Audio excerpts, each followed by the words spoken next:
Selamat pagi, shalom saudara-saudara semuanya. Kembali lagi di program Mana Surga. Pagi hari ini saya akan sampaikan sharing cerita tentang kehidupan yang menginspirasi, yaitu dari dua orang tokoh. Yang pertama saya mau sampaikan dulu, kita hidup di dunia ini sebagai manusia tentunya punya keinginan untuk berharap kepada Tuhan. Tuhan, berikan aku hidup yang nyaman, yang aman, yang tentram, yang tanpa masalah. Tentunya saya sendiri pun juga berpikir begitu, kalau bisa kenapa enggak. Ternyata di Alkitab sudah mencatat, ada pokoknya saudara, namanya Raja Salomo. Raja Salomo ini semasa hidupnya hampir tidak pernah mengalami yang namanya peperangan. Ada di kitab 1 Raja-Raja pasal 5 ayat yang keempat. Tapi sekarang Tuhan Allahku telah mengaruniakan keamanan kepadaku di mana-mana, tidak ada lagi lawan dan tidak ada lagi malapetaka menimpa. Saudara, zaman kehidupan Raja Salomo hampir dia tidak mengalami peperangan. Tuhan sudah janjikan keamanan yang tentram, rasa nyaman yang luar biasa, kekayaan, istana, emas melimpah, prajuritnya banyak, wilayahnya semakin besar. Ya kalau dipikir zaman sekarang Salomo ini bukan kaya lagi tapi kaya. Mengingat dalam kehidupan yang aman dan tentram ini, Salomo hidupnya tidak memikirkan apapun juga.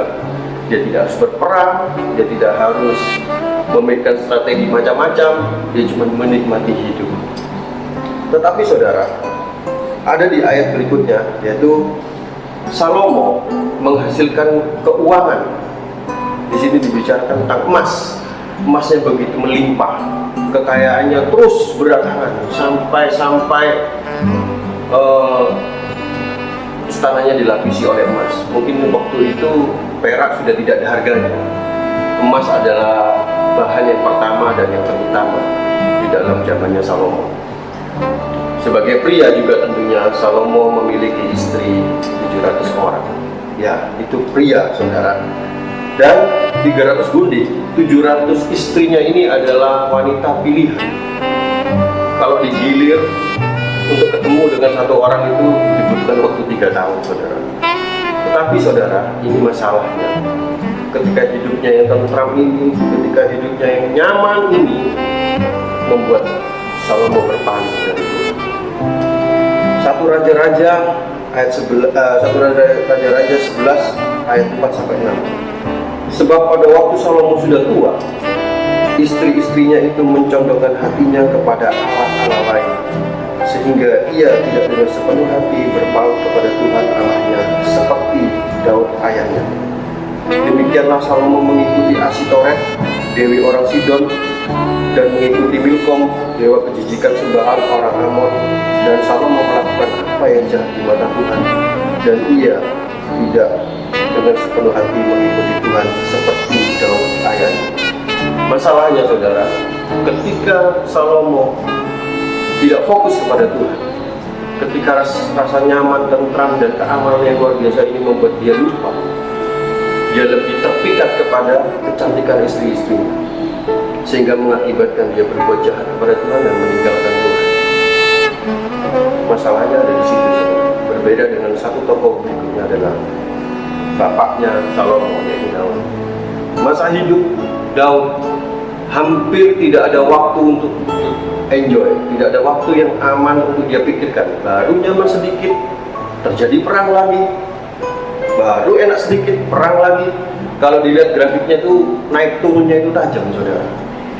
Dari kecil Daud sudah ditolak oleh keluarganya. Dari masa mudanya Daud sudah tidak dianggap oleh orang-orang sekitarnya. Tapi ada satu masa Daud diangkat menjadi orang kepercayaan raja. Baru enak sedikit, sudah mau dibunuh oleh bapak rohaninya, yaitu Raja Saul. Ya bapak angkatnya dia. Jadi waktu dia menyanyikan pujian penyembahan menghibur hati Saul tidak terima karena iri hati, dia ambil tombak dilemparkan kepada Daud. Lolos dari ancaman, dikejar-kejar oleh Raja sampai seluruh kerajaannya mengejar dia, sampai juga pernah mengalami yang namanya pura-pura gila. Dalam kehidupannya Daud, hidupnya benar-benar, kalau orang zaman sekarang bilang itu mencekam. Hidupnya penuh dengan hambatan, rintangan, cobaan, tantangan. Tetapi disitulah inspirasi kehidupan dari seorang Raja Daud ini luar biasa. Ketika dia berpaut penuh kepada Tuhan, ketika ancaman datang, ketika cobaan itu datang dalam hidupnya, dia cuma mengingat satu, yaitu hubungannya dengan Tuhan. Dia terpaut, benar-benar terpaut dengan Tuhan. Sampai dikatakan di Mazmur 40 ayat 17, aku ini sengsara dan miskin, tetapi Tuhan memperhatikan aku. Engkaulah yang menolong aku dan meluputkan aku. Ya Allahku, janganlah terlambat. Fokusnya Daud cuma Tuhan. Tidak ada sahabat, tidak ada orang-orang yang dia percaya, tidak ada orang-orang yang menjadi sahabatnya, dia sangat dekat kecuali Tuhan. Kehidupannya sangat-sangat tidak bisa lepas dari pedang. Baru enak sedikit perang dimulai, baru jadi raja, anaknya berkhianat, percobaan terjadi, perzinahan terjadi, sampai pembunuhan terjadi. Tapi saudara, pada akhir hidupnya Daud keluar sebagai pemenang. Di masa akhir hidupnya Daud muncul lebih dari pemenang. Dalam 2 Samuel pasal 23 ayat 1, inilah perkataan Daud yang terakhir.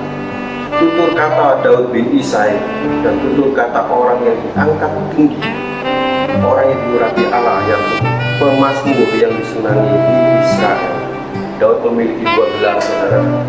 Di masa akhir hidupnya dia punya status pemazmur yang disenangi di Israel. Bukan dia yang memberi jabatan itu atau gelar itu, tetapi Tuhan yang kasih. Dan satu lagi, yaitu orang yang berkenan diri. Di akhir hidupnya Daud, pencobaan datang, rintangan datang, hambatan datang, yang sangat menginspirasi. Dia keluar lebih dari pemenang. Dia punya gelar, dia punya tahta sampai Tuhan Yesus mau lahir ke keturunan Raja Daud. Jadi saudara, dari 2 cerita pokok ini, yang mana yang menginspirasi saudara? Yang nyaman terus, enak terus, tidak ada hambatan, tidak ada rintangan, atau seperti Daud, hidupnya terus dalam rintangan, hidupnya terus dalam hambatan, cobaan, jatuh bangun. Nah, gimana saudara yang lebih memilih, yang menginspirasi buat kehidupan saudara? Dan tentunya kita juga bertanya, kenapa Tuhan izinkan semua pencobaan, rintangan, hambatan itu terjadi di dalam hidup kita? Kenapa Tuhan tidak kasih kita nyaman terus saja? Tuhan punya tujuan, saudara. Di dalam Yakobus 1 ayat 2 sampai 4, saudara-saudaraku, anggaplah sebagai suatu kebahagiaan apabila kamu jatuh ke dalam berbagai-bagai pencobaan, sebab kamu tahu bahwa ujian terhadap imanmu itu menghasilkan ketekunan. Dan biarlah ketekunan itu memperoleh buah yang matang, supaya kamu menjadi sempurna dan utuh dan tak kekurangan suatu apapun. Boleh ujian datang, cobaan datang, rintangan datang, masalah datang dalam hidup kita, punya tujuan, yaitu ujian iman kita. Waktu ujian itu datang, kita lagi dites iman kita. Waktu kita lagi dites imannya, kita perlu bertekun. Waktu kita bertekun, kita akan membuahkan hasil, yaitu waktu kita membuahkan hasil itu, hasilnya adalah hal yang sempurna, yang tidak kekurangan suatu apapun. Ketika kita mengalami rasa sakit itu, membuat kita mengingat bahwa kita ini tidak ada apa-apanya tanpa Tuhan. Kenapa saya bilang sakit, rasa sakit? Waktu kita di dalam pencobaan, penderitaan, hambatan, pasti kita merasa tidak nyaman. Ada sakit hati mungkin, ada sakit badannya, sakit mentalnya. Tapi untuk diingat kembali bahwa rasa sakit itu membuat kita bergantung penuh kepada Tuhan. Di akhir sharing renungan hari ini, di mana yang menginspirasi kehidupan saudara. Mungkin hari-hari ini saudara juga mengalami yang namanya rintangan. Mungkin Anda juga mengalami cobaan, tekanan, atau apapun yang terjadi dalam hidup Anda.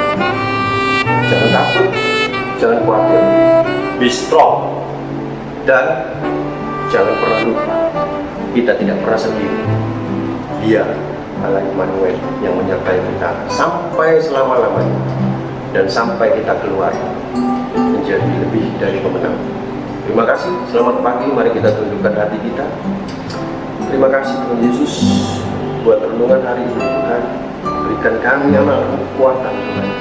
Berikan kami kesadaran bahwa kami harus tetap kuat, harus kami tetap percaya bahwa Engkau menyertai kami. Allah Immanuel yang menyertai kami dalam segala situasi dan kondisi apapun. Kami mau tetap bergantung penuh dengan Engkau Tuhan. Biarlah kami keluar menjadi lebih dari pemenang Tuhan. Biarlah hidup kami menginspirasi bagi orang-orang lain. Berdoa Tuhan Yesus di dalam nama Tuhan Yesus. Haleluya. Amin.